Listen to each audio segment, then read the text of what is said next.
So to move forward, to dive into the findings, you simply click View Findings here, which brings you to the findings page. So this is from the scan the 10th of July, and it's ordered by the CVSS severity, so the standard for common vulnerabilities. We can see the first one here, server-side template injection. If you expand it, you get a brief description. What is it? And what can happen if some ill-will hackers would leverage this vulnerability to your system. So you can see here that we have different color codes. So the red ones are high severity findings, the yellow ones are medium severity findings, and the blue ones are low severity findings.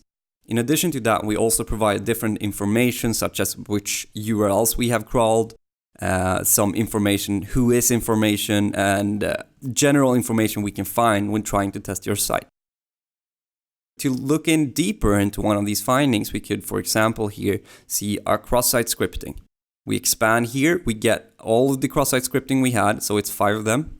You can see a brief explanation of what it is and what can happen. We usually link to our internal knowledge base sources too, where you can read more about remediation tips, such as this one for the cross-site scripting. You have examples, you have remediation, and you also have resources, additional resources that we believe are good resources to making your site more secure. We can actually click into any one of these to get even more information about it. So you can see the request we made, the response we got, and actually where within the code we found this vulnerability. So here you can see the DTFY tag, which is something that we have managed to put into your site as a proof of concept that this is a vulnerability.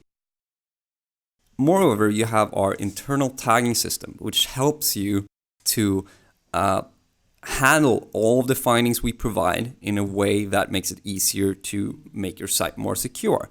So as an example, as soon as you fix the vulnerability, you go in, you mark it as fixed, and you will see the tag come up here. Another example will be a vulnerability that you don't think yourself is a vulnerability and you wouldn't care about it.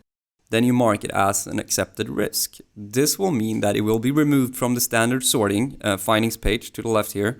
It will still be sortable, but not in the default view. So this could be good for setting a baseline to say, let's start with the most severe findings first and then move on. So if you select accepted risk, it will be removed from the graph and the standard sorting page. Lastly, we have false positive. False positive is used if you don't believe that this is actually true, that we haven't found that what we actually say that we found. If you click this one, you will be brought to this little dialogue or comment section where you can send in a comment and our developers manually go in and actually look at it. To go back to the findings page, we have more advanced sorting filters. So if you want to look at certain vulnerabilities, you can click on the filter here and you can do anything depending on the actual severity to the status, the tags I just showed you, to OWASP top 10. Thank you for watching this short demonstration of our tool. Feel free to reach out if you have any question at hello@detectify.com. I'm Johan, and go hack yourself, or someone else will.